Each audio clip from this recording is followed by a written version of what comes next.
காஞ்சிபுரம் மாநகராட்சியில் 23வது வார்டு நேதாஜி நகர் பகுதியில் வாழ்கின்ற இந்து ஆதி திராவிட மக்கள் கடந்த 100 ஆண்டுகளுக்கு மேலாக அங்கே வசித்து வருகிறார்கள். மாநகராட்சிக்கு உரிய வரி செலுத்தி இருக்கிறார்கள்.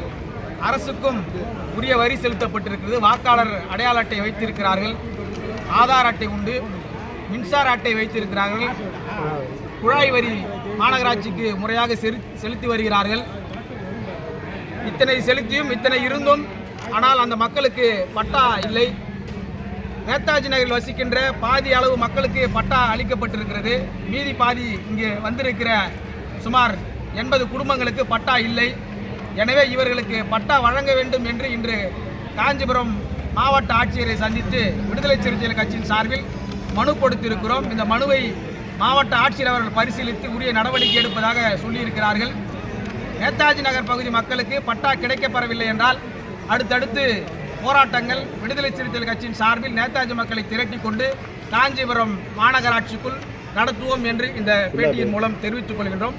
ஆட்சியர் அவர்கள் உரிய நடவடிக்கை எடுப்பதாகவும் எங்களுக்கு உறுதியளித்திருக்கிறார். நன்றி.